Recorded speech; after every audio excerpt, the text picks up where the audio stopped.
Hi friends, അസ്സലാമു അലൈക്കും. നമുക്കിന്ന് അയില വെച്ചിട്ട് നല്ലൊരു അടിപൊളി റെസിപ്പി ഉണ്ടാക്കാം. നല്ല മസാല പൊതിഞ്ഞിട്ടുള്ളൊരു അയിലയുടെ റെസിപ്പിയാണ്.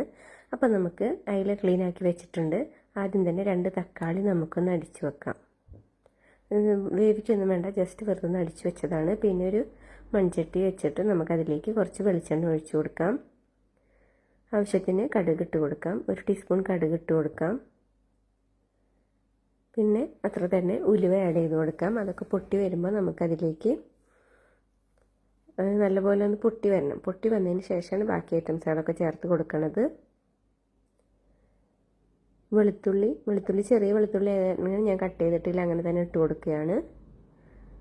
പിന്നെ ഇഞ്ചി പച്ചമുളകൊക്കെ ചെറുതാക്കി അരിഞ്ഞിട്ടുണ്ട്. ഇഞ്ചി നീളത്തിൽ അരിഞ്ഞിട്ടുണ്ട്. അപ്പോൾ ഇഞ്ചിയും കൂടെ അതോടുകൂടെ ഇട്ട് കൊടുക്കുന്നുണ്ട്. വെളുത്തുള്ളി ഇഞ്ചിയും കൂടെ നല്ലപോലെ ഒന്ന് മൂത്ത് വരണം. അപ്പോൾ നമുക്കതൊന്ന് നല്ലപോലെ ഒന്ന് ഇളക്കി കൊടുക്കാം. നമ്മുടെ കടുകും ഉലുവയും പൊട്ടിയതിന് ശേഷമാണ് ഇത് ആഡ് ചെയ്ത് കൊടുക്കുന്നത്. തീ ഒന്ന് കുറച്ച് വെച്ചിട്ടൊരു മീഡിയം തീയിലിട്ട് കൊടുത്താൽ മതി. അപ്പോൾ ഇഞ്ചിയും വെളുത്തുള്ളിയും ഒന്ന് മൂത്ത് വരുന്നുണ്ട്. അപ്പോൾ നമുക്കതിലേക്ക് ചുവന്നുള്ളി ആഡ് ചെയ്ത് കൊടുക്കാം. ചുവന്നുള്ളി ചെറുതാക്കി അരിഞ്ഞു വെച്ചിട്ടുള്ളതാണ്. അതും ഇതിലേക്ക് ആഡ് ചെയ്ത് കൊടുത്തിട്ട് പിന്നെ നമുക്കതിലേക്ക് പച്ചമുളക് ഒന്ന് 2ആയിട്ട് കീറിയിട്ടുള്ളതാണ്. അതൊന്ന് നടുപൊളിച്ചിട്ടിട്ട് കൊടുത്താൽ മതി. അതും കൂടെ ആഡ് ചെയ്ത് കൊടുത്തിട്ടുണ്ട്. പിന്നെ നമുക്കതിലേക്ക് കറി ലീവ്സും കൂടെ ഇട്ട് കൊടുക്കാം. ഇതെല്ലാം നല്ലപോലെ ഒന്ന് മൂപ്പിച്ചെടുക്കാം. ഇനിയിപ്പോൾ ആവശ്യമാണെങ്കിൽ അതിലേക്ക് കുറച്ച് ഉപ്പും കൂടി നമുക്ക് ആഡ് ചെയ്ത് കൊടുക്കാം. ആവശ്യത്തിന് ഉപ്പ് പെട്ടെന്നൊന്ന് വെന്ത് കിട്ടാനും പിന്നെ ഉപ്പൊന്ന് പിടിക്കാനും കൂടെ വേണ്ടിയിട്ടാണ് നമ്മളതിലേക്ക് ഉപ്പ് ആഡ് ചെയ്ത് കൊടുക്കുന്നത്.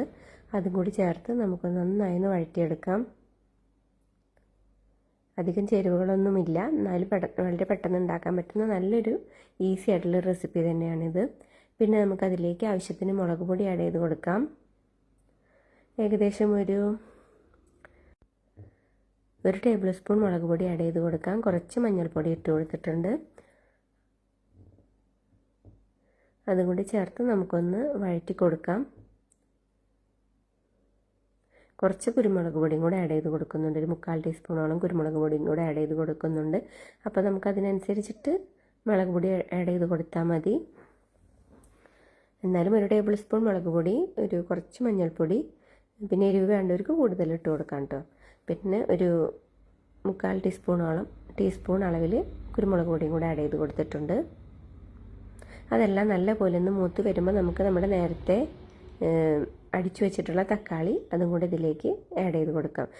നമ്മൾ നോർമലി തക്കാളി വേവിച്ചിട്ട് തൊലി കളഞ്ഞിട്ടൊക്കെ ചേർക്കും. ഇതങ്ങനെയൊന്നല്ല.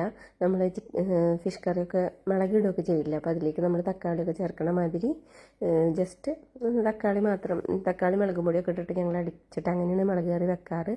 ഇത് 2 തക്കാളി എടുത്തിട്ട് ഗ്രൈൻഡറിലൊന്ന് വെള്ളം ഒഴിക്കാണ്ട് അടിച്ചെടുത്തതാണ്. തക്കാളിക്ക് ഓൾറെഡി പുളിയുള്ളതാണ്. എന്നാലും നമുക്ക് ഒന്നുമില്ല വിനാഗിരി ഒഴിച്ചു കൊടുക്കാം, അല്ലെങ്കിൽ കുറച്ച് പുളി ഒന്ന് പിഴിഞ്ഞ് ആഡ് ചെയ്ത് കൊടുക്കാം. ഞാനിപ്പോൾ ഇവിടെ പുളിയാണ് ചേർത്ത് കൊടുത്തിട്ടുള്ളത്. പിന്നെ കുറച്ച് വെള്ളം കൂടെ ആഡ് ചെയ്ത് കൊടുത്തിട്ടുണ്ട്. ഇനി അതൊന്ന് കുക്കായി വരണം, ഒന്ന് വെന്ത് കിട്ടണം.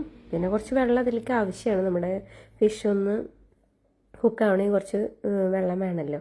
ഇനി നമുക്ക് നമ്മുടെ അയില തല ഭാഗത്തോട് കൂടെയാണ് വെച്ചിട്ടുള്ളത്, ക്ലീൻ ചെയ്തിട്ടുള്ളത്. അങ്ങനെ തന്നെ ഇട്ട് കൊടുത്ത് നമുക്കതൊന്ന് തിരിച്ച് മറിച്ച് വിട്ടിട്ടൊന്ന് വേവിച്ചെടുക്കണം. ഇതൊക്കെ വറ്റി അതുമേൽ പിടിക്കണ തരത്തിൽ അങ്ങനെ വെന്ത് കിട്ടണം. അപ്പോൾ ഫിഷൊക്കെ ഇതേപോലെ ഇങ്ങനെ നിരത്തി കൊടുക്കുകയാണ് ചെയ്യണത്. എല്ലാ ഫിഷും നമുക്കിതിലേക്ക് ഇങ്ങനെ നിരത്തി കൊടുക്കാം. അപ്പോൾ ഇങ്ങനെ കിടക്കണം നോക്കണ്ട, നമുക്ക് തിരിച്ചും മറിച്ച് വിട്ടിട്ട് ഇതിനെ കുക്ക് ചെയ്ത് മസാലയൊക്കെ അതിലിങ്ങനെ പൊതിഞ്ഞ തരത്തിലായി കിട്ടണം. അങ്ങനെ കുക്ക് ചെയ്ത് എടുക്കണം. അയിലാണെങ്കിലും ചാളയിലും നല്ല ടേസ്റ്റ് ഉണ്ടാവും. ചാള വെച്ചാലും നല്ല ടേസ്റ്റ് ഉണ്ടാവും.